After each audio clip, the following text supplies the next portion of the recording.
Hi guys, I hope everyone is doing well. I wanted to give you a bit of an update on Jobkeeper 2.0. I know we're already starting to get some questions, which is fair enough because there is a substantial amount of money and a significant financial impact on your business should you be eligible or not eligible to receive Jobkeeper 2.0. I guess the challenging thing with Jobkeeper 2.0, as with Jobkeeper, the original, is that we don't have all the information. But even still, we just wanted to give you an update on what we do know, so you have a bit more regarding that. And so you can start to just assess your business and see if you'll be in a position to be able to claim. Okay, so what I want to do is just run through some of the key things there. So the first things first is how will it be assessed, because that ultimately is going to help you to understand whether or not you're going to be eligible to receive Jobkeeper 2.0. And as I said previously, we don't have all the information, so I can tell you what we do know so far and what has been sort of finalized. So with small businesses, they're still looking at a downturn of 30%. So they're still wanting to see a sales downturn. But I guess the change here is the period in which they're looking at, as well as how they're going about assessing it. So they're looking at the July to September 2019 period, so last year, versus July to September 2020. So the quarter we're just about to finish. So they're looking at the sales between those two periods and looking to see whether or not you've had 30% or more downturn this 2020 year. The other thing that I guess the change and the tweak compared to last year is they're going to be assessing it based on whatever you lodge your BAS as. So if you lodge your BAS as a cash basis, then that's what it will be assessed as. And if you lodge it on an accruals basis, then that's what it will be assessed as. So the reason why I'm highlighting that is because previously the ATO, the government, allowed for you to choose which method you wanted to use. Sometimes you had clients who were on a cash basis who opted for accruals because it meant that they were able to qualify under those means, and vice versa. So the government have removed that now, and they've said it's got to be whatever your BAS is. So depending on cash or accruals, you've got to use that method. A couple of things that I would in terms of my reasoning for why I believe they're looking to put that in place, consistency is obviously there, and the data matching purposes as well. So whatever you lodge on their BAS, they're going to be able to use that to test and to ensure that your sales have in fact had a downturn.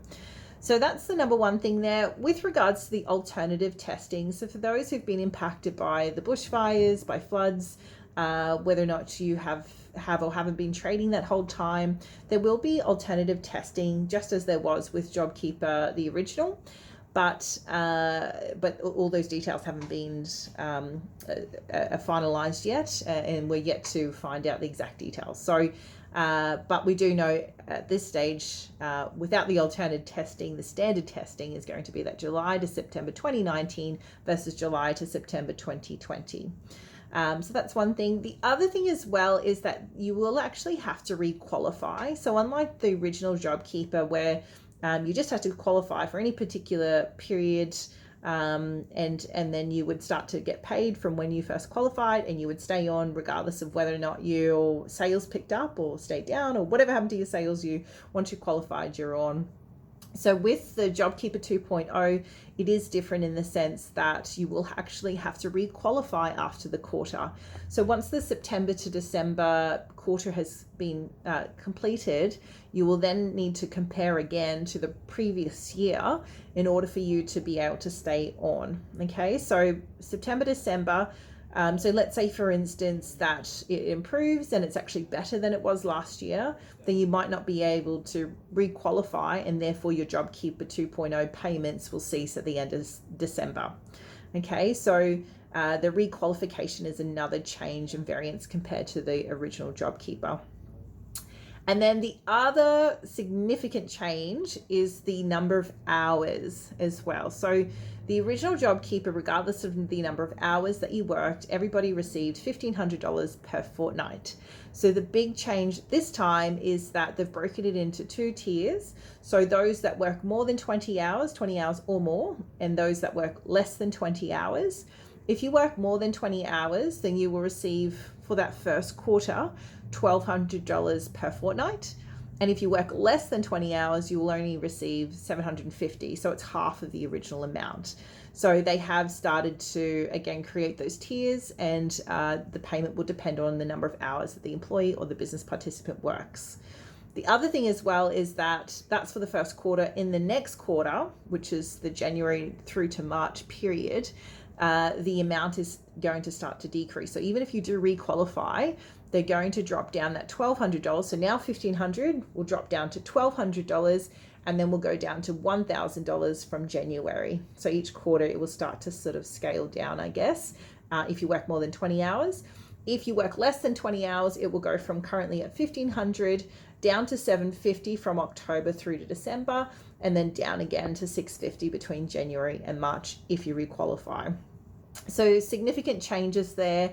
I guess ultimately the intention is that if your business is still performing and that Jobkeeper 2.0 assistance isn't required, then you're not going to receive it, which is, I guess, fair enough. At the end of the day, we don't have a bottomless pit of funds to be able to continue to deliver out, and ultimately those funds have to be paid and recovered somehow.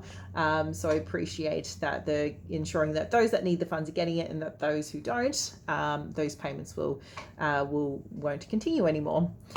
Okay, so I have written all this down so that you guys have it all outlined as well, just in case I didn't explain it well enough. But if you do require assistance, you just email through to us at jobkeeper@hannons360.com.au, or give us a call, 0738064484. We will be contacting clients who are already assisting with Jobkeeper, the current Jobkeeper. So you'll get an email direct to yourselves just to give you further details. We'll also re-engage with our clients if you do require additional assistance. We've already kind of done a bit of a pre-assessment and seen the clients that we believe will be able to qualify based on the fact that they're already below 30%. Some clients are already above 30% downturn, so we know that already they're not going to qualify because the sales have already exceeded that benchmark. But for those who are under, there is an opportunity for them to still qualify, I guess. So we'll be contacting those clients to ensure that we have all the ducks in the row, so when the time comes that we're due to make the lodgement, we can go ahead and do that. I think that's about it, guys. So if there's anything else, by all means, reach out to us. Otherwise, again, we'll be in contact as soon as we hear more information, just to deliver the details to you. Cool. Take care, everyone.